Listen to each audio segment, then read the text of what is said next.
Everybody. आज की story बहुत ख़ास है क्योंकि स्टोरी मेरी आप बीती है। मैं आपको आज बताने वाला हूँ कि मेरा घोस्ट के साथ इतना ज़्यादा इंटरेस्ट, इतनी ज़्यादा दिलचस्पी क्यों है घोस्ट के अंदर। मैं क्यों लोगों को अवेयर करना चाहता हूँ घोस्ट के बारे में। ये स्टोरी कैसे सुनाऊँ? ये मेरी खुद की स्टोरी है। इसके लिए आपको जाना पड़ेगा 20 ईयर्स बैक। आज से लगभग 20 साल पहले मैं एक 5 साल का बच्चा था और मेरा एक छोटा भाई था। तो काफ़ी छोटा था वो, शायद 2 ढाई साल का होगा मुश्किल में, उससे भी छोटा था। हम्म, तो होता क्या है कि उसको ना चिकन पॉक्स हो जाते हैं। अब चिकन पॉक्स हो जाते हैं तो सब लोग सोचते हैं, अब तो पता है कि आ, लोग घर में ही इलाज करना पसंद करते हैं चिकन पॉक्स इंडिया में मोस्टली।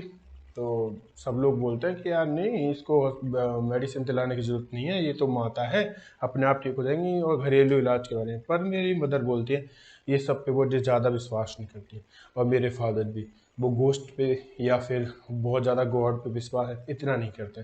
तो वो लोग उसे मेडिसिन दिलाने के लिए हॉस्पिटल की ओर चलने लगते हैं। जब वो हॉस्पिटल जा रहे होते हैं तो वो जिस एक बाइक पे जा रहे होते हैं, तो हाईवे पे वो लोग जा रहे होते हैं। तो हाईवे में कुछ इस तरह का नज़ारा होता है, मैं आपको दिखाता हूँ। हाईवे पे होता ही है कि एक तरफ आपको पता है हाईवे कैसे होते हैं। तो ये देखो, इस कुछ इस तरह का होता है। Come on. हाँ, तो देखो कुछ इस तरह का होता है। हम एक पेन लेते हैं यहाँ पे, एक वाइट पेन लेते हैं, रेड बैकग्राउंड। सही थे। तो एक रोड ऐसा रहता है, ठीक है, जिसपे ये लोग ऐसे जा रहे होते हैं। दूसरी तरफ एक रोड ऐसा होता है जिसपे कि कार्स इधर जा रही होती हैं, ठीक है, या फिर जो भी गाड़ियाँ उधर की तरफ ऐसे जा रही होती हैं, ठीक है। होता क्या है यार कि इधर से ना एक ट्रैक्टर आ रहा होता है। अब ट्रैक्टर के नीचे ना एक बंदा आ जाता है और वो ट्रैक्टर के नीचे दब जाता है भाई, उसकी आंतें निकल के बाहर, ठीक है, उसकी खोपड़ी फट जाती है और वो मतलब बिल्कुल रोड पे मिल जाता है, कह सकते हो, ठीक है। तो क्या होता है कि अब उसकी आत्मा, उसकी सोल, अब उसकी सोल जरा बड़ा बनाता हूँ, उसकी सोल इस रोड से इस रोड पे, उसकी सोल इस रोड से इस रोड पे क्रॉस करके आ रही होती है। तभी इन लोगों की जो बाइक होती है वो इधर से गुजर रही होती है। इसका निकलना हुआ, इनका जाना हुआ, और वो जो सोल है टकरा जाती है। अब एक बीमार बच्चा, वो भी छोटा, और वो सोल अभी अभी जो मरा है उसको बॉडी चाहिए, तो वो इस मेरे छोटे भाई की बॉडी में आ जाता है वो घोस्ट, ठीक है। वो जो बंदा होता है, ठीक है, उसकी उम्र लगभग 25-30 साल होती है, ठीक है, बॉडी में आ जाता है। तो पहले तो आइडिया नहीं लगता, दवाई ववाई ले लेते हैं।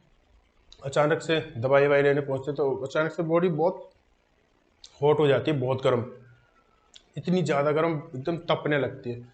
डॉक्टर बहुत देखता है, एकदम एकदम सरप्राइज होता है, उसने कभी ऐसा केस नहीं देखा था। इवन वो बड़ा अजीब सा इलाज करता है कि वो उसके ऊपर बर्फ के टुकड़े रख देता है, मतलब बच्चे के ऊपर बड़ी बड़ी बर्फ रख देता है ताकि इसकी बॉडी थोड़ी कूल हो जाए। ये बड़ा अजीब सा ट्रीटमेंट होता है, लेकिन ये वो ऐसा करता है, ठीक है। मुझे नहीं पता वो क्या होता है, लेकिन ऐसा वो करता है।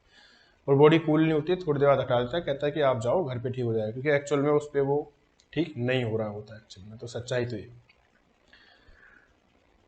और उसके बाद ये लोग घर आ जाते हैं। घर आने के बाद असली ड्रामा शुरू होता है। रात के 1 बजते हैं। रात में 1 बजे वो बच्चा जगता है और रोने लगता है और मम्मी को काट लेता है।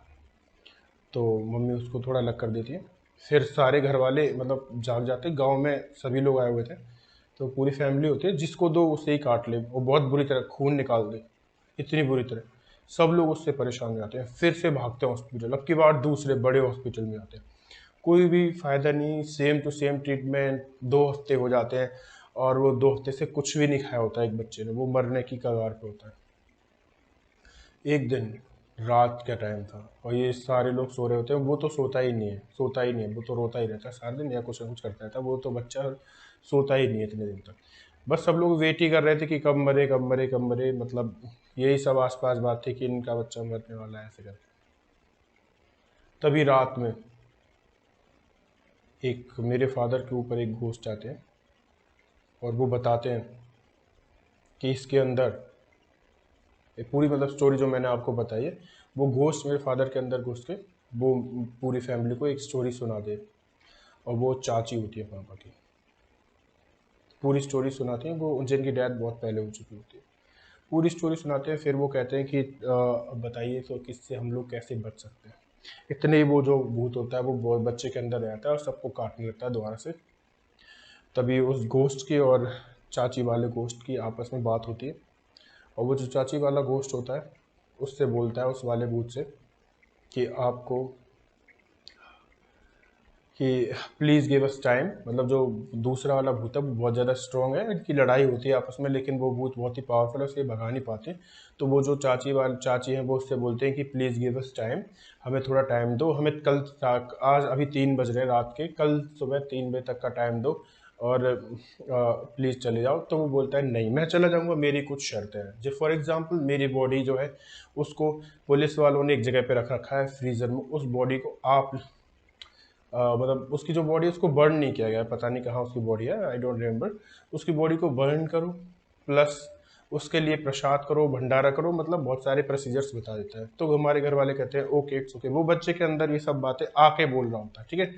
लेकिन तभी वो जो चाची का गोश्त होता है जो कि पापा के अंदर होता है, वो कहता है नहीं, हम आपके लिए ऐसा नहीं करेंगे, आपके घर वाले ही करेंगे, क्योंकि ये उनका फर्ज है, आप उनके अंदर घुसिए और उनसे बोलिए, हम क्यों करेंगे, आपके घर वालों का फर्ज है ना ये।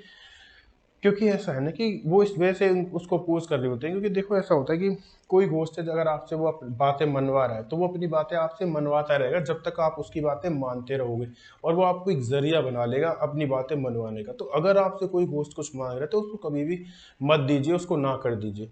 तो वो चाची मना कर देती है उससे कि नहीं, हम आपके साथ ऐसा नहीं करेंगे। तो वो फिर कहता है मैं जाऊँगा नहीं। तो चाची कहती है ओके ठीक है, हमें 3 बजे का टाइम दो, कल 24 आवर्स का टाइम दो प्लीज़, उसके बाद तुम जो करना है कर लेना, ठीक है। वो चला जाता है। अब ये लोग 3 बज जाते हैं, वो चले जाता है, ये लोग नॉर्मल हो जाते हैं, चाची वाला भूत भी चला जाता है, घुस चला जाता है।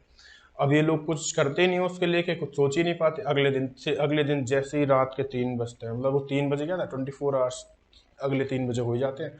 फिर से 3 बजे, जैसे ही 3 बजता है, वो वापस आ जाता है। वही फिर से ड्रामा चालू, ठीक है। फिर सब कहते हैं चाची का है, चाची का। वो फिर से आती है और वो फिर से उससे एक परमिशन, एक टाइम लिमिट मांग लेती है। अब की बार वो कहता है दिस इज़ लास्ट वार्निंग, अब की बार में ऐसा, अब की बार अगर नहीं तुम लोगों ने कोई डिसीजन लिया तो बच्चे को मार दो। तो कहते हैं ठीक है। वो चले जाते हैं, बच्चा सो जाता है, खा बढ़िया चलता है, 24 घंटे का टाइम मिल गया होता है। तभी चाची बताती हैं कि आपको एक बहुत बड़े पंडित होते हैं, बहुत बड़े, क्या कह सकते हैं कि भगवान टाइप हैं, एक हमारे गांव में पुजारी बाबा हैं, बहुत पुराने, वो मर चुके हैं वो भी। उनका बस एक मंदिर है, पर वो आज भी लोगों की बात सुनते हैं और उनकी इच्छाओं को पूरा करते हैं। मुंबई, मतलब बहुत दूर दूर से लोग आते हैं, उनके पास इच्छाएं मांगते हैं और कहते हैं सारी इच्छाएं पूरी होती हैं। तो उन बाबा के पास जाते हैं, हालांकि he is no more now. और वो जाते हैं और उनसे प्रार्थना करते हैं कि प्लीज़ हेल्प अस। तो वो आशीर्वाद वगैरह उनसे मांगते हैं कि प्लीज़ हेल्प अस, हालांकि वो हैं तो है नहीं अब। और उसके बाद एक हैं पंडित जी हमारे, बहुत ही पुराने, बहुत ही, तो फैमिली के, तो उनको काफ़ी ज़्यादा आइडिया है, उनकी लगभग 9 से 10 पीढ़ियाँ यही सब काम कर रही हैं। तो शायद 10 से भी ज़्यादा पीढ़ियाँ, उन्हें पता ही नहीं कि ये उनका ख़ानदानी काम है। उन लोगों के अंदर ऐसी सुपर नेचुरल पावर्स थोड़ी सी शुरू से ही हैं। तो वो बाबा आते हैं और एक हवन सा करते हैं और कुछ बताते हैं, जिसके बाद सारा प्रोसीजर कर दिया जाता है जो बाबा ने बताया, और यज्ञ वगैरह होता है, हवन वगैरह होता है। उसके बाद बाबा कहते हैं कि अब ये नहीं आ पाएगा, और अगले 3 बज जाते हैं, अगले 3 बजे वो नहीं आता है। फिर चाची वाला गोश्त वापस आता है, वो कहता है कि सब चीज़ें अब नॉर्मल है, अब आप अपना काम कर सकते हो, सब चीज़ें बढ़िया है। तो ये थी एक कहानी जो कि मुझे आपको सुनानी थी। तो ये सब चीज़ें होती हैं गाइस, ऐसी बात नहीं होती। तो अच्छी लगी होगी स्टोरी, अगर आपको अच्छी लगी तो प्लीज़ लाइक कर देना, ठीक है। और बताना ये स्टोरी कैसी लगी। ये मेरी रियल स्टोरी थी, सचमुच में एक रियल स्टोरी थी। ऐसी ही और रियल स्टोरी सुननी है तो फिर इस चैनल को कीजिए सब्सक्राइब। और अगर आपको करियर से रिलेटेड कोई गाइडेंस चाहिए, आपको 11th में है, 12th में है, आपने 9th में है, 10th में, और बड़े बड़े आपने साइंस लिए, कॉमर्स लिए, सब कुछ मैं पढ़ाता हूँ, तो इस चैनल को आप सब्सक्राइब भी कर सकते हैं। तब तक के लिए मिलते हैं नई स्टोरी के लिए, कल फिर आऊँगा, तब तक।